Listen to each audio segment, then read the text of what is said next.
Good day, students. My name is Abubakar Ibrahim Hassan. Let me first welcome you to Logic and Philosophy lecture, that is DSP 3201. I will take Module 2, that is Division and Method of Philosophy. I believe this set of students are students from School for Continuing Education level 300.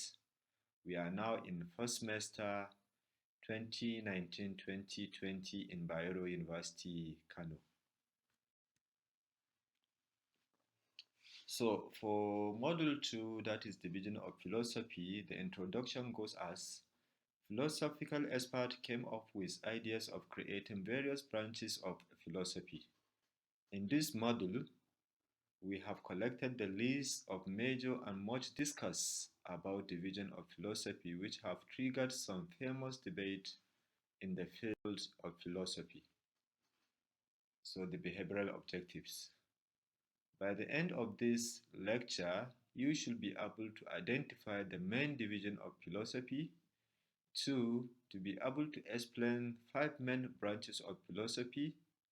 And you should be able to answer questions usually asked by a proponent of each branch of philosophy. The main division of philosophy are as follows.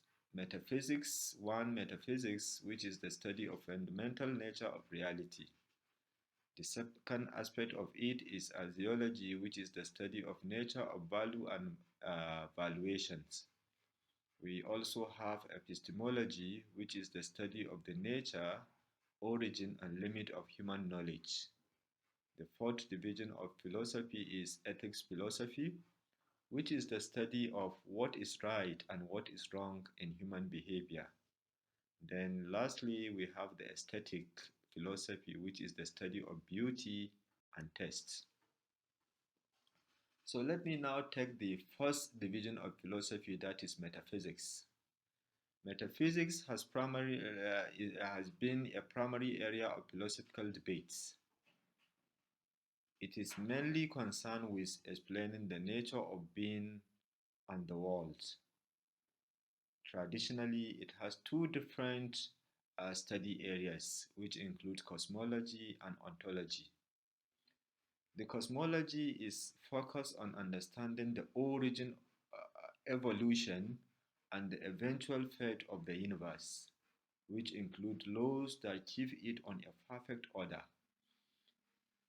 So when we look at this aspect of philosophy, that is cosmology, we can see that it is talking about the laws of the universe, which keep the universe in a perfect order. There are some basic laws in the universe which actually are there since the inception of the world or since the creation of the world. Let us look at birth and death. We all believe that people are giving birth to the younger generation, and when times comes, actually people die. So this is something that we cannot change. We all believe that there is a period in which all those things that exist on the earth will no longer live on the surface of the earth. So this is a general law of our universe. And secondly, when we look at actually the issue of aging, is also another law of the universe. People are born when they are young, they cannot do things on their own. As they grow older, they tend to do things on their own and learn something from the environment where they live. And when the time comes, people, as they grow older, they used to be aging in such a way that there will be a decrease in the physiological functions of an individual, mental capability, ability to think, ability to remember, ability to do things on our own.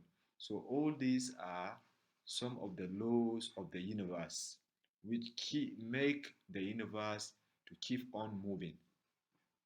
We have ontology. Ontology investigates various types of things that exist and their relationship with each other, which before the discovery of the modern science, all science-related questions were asked as the part of metaphysics. So that is on the second classification of metaphysics philosophy. So it's trying to relate things with each other.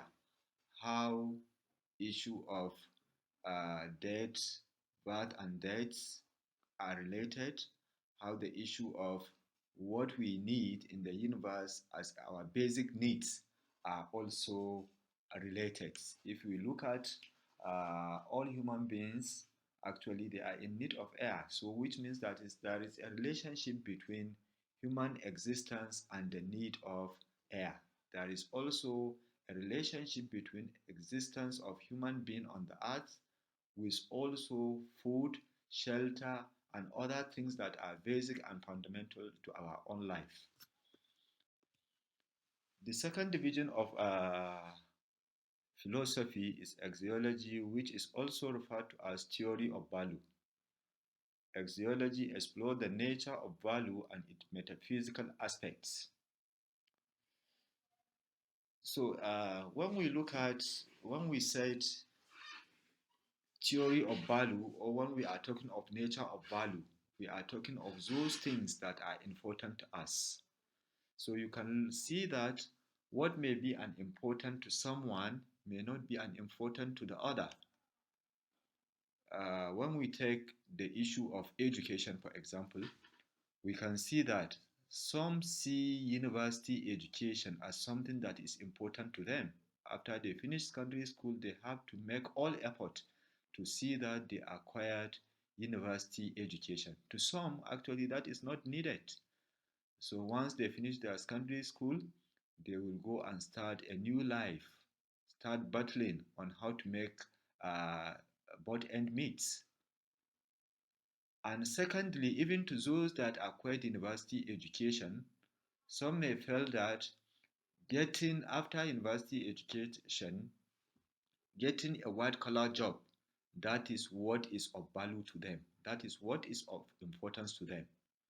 So to others, actually they acquired university education in order to be exposed to certain expectations in the society, in order to be more aware of things that exist, in order to live harmoniously with other individuals, in order to seek knowledge, but that knowledge is not aimed actually to acquire a white collar job. So that is what others is of value to them. Uh, Value theory is often interchangeably used as axiology, and this branch of philosophy peruses upon the value of goodness, what is good to us. So you can see that people actually are different. What may be of value or of good to them, to Mr. A, may not be of good to Mr. B, and so on and so forth. On every aspect of life you take, you can see that what someone values to others, they have not valued it as something that is important. To put it simple, axiology look at the concept of value in terms of its philosophical terms and argues questions about the nature and what actually is valued. Then the third division of philosophy is epistemology. Going back into history, the term epistemology was originated from the Greek word episteme, which literally means knowledge. And the other half of the word epistemology is logi, meaning study of. So when we put the two words together, it basically gives us a study about knowledge. That's what epistemology is all about, the study about knowledge. So epistemologists tries to ask some questions as follows. What can we know? What type of things, what type of knowledge do we require? Because it's not everything that is of a value. So they tend to ask what and what do we supposed to know in our environment? What and what do we supposed to know in our curriculum? What and what do we supposed to know in our family affairs? And so on and so forth. A fundamental question concerning epistemology is, what is knowledge? It also asks questions like, can knowledge ever be absolute? Is there a limit for human to know certain things? This is telling you that, can we be saturated with knowledge, or a knowledge is dynamic? Is it static or dynamic? Is there a particular level that one can say that I am saturated with knowledge, or does knowledge actually start from birth and finish when someone dies? So all these actually are some of the questions that are asked by epistemology. It also tends to ask questions as, if we are living in the world of simulations, how can we know it? These are some of the essential questions epistemology seeks answered for. Then we have ethics philosophy, which is also another. Then we have the aesthetic philosophy, which is another division of philosophy. Every person defines beauty as per his own or her own perspectives. That's why there is a saying which said, beauty is on the eye, in the eyes of beholder. This philosophical subject is wholly devoted to defining the different aspects of beauty, even its contours. So it tends to ask questions like this: how do we find something beautiful? Is beauty always subjective, or can it be objective? Can everyone find a thing beautiful? These are the philosophical questions usually asked by the proponent of aesthetic philosophy, because they have a belief that not everything is beautiful to everyone. What you may consider beautiful to others may not be considered as such. Something may actually attract me. I may have passion on something because I see it something that is very attractive, very beautiful. But to you, you may not see it as such. And the issue of, can everyone find a thing beautiful? Actually, I believe the answer is no. Not everybody actually can find something to be beautiful. But still, there are some certain things, objects, that everyone that see it will have to actually attest that this thing is something which is beautiful. For example, so a beautiful car, majority, when you see it moving on the road, you may say, wow, this actually is a beautiful car. And to many, that car is beautiful. You may see a lady and everybody will attest that this lady is beautiful. And this is also another argument by this proponent of philosophy, because there are some certain things which everyone or majority of people will consider it as something which is beautiful. Aesthetic also examine individual tastes and attempt to provide answers about these things in a scientific manner. Aesthetic philosophy's primarily topic of investigation is beauty and art. It is often debated inside classroom. It also talks about performing art like music.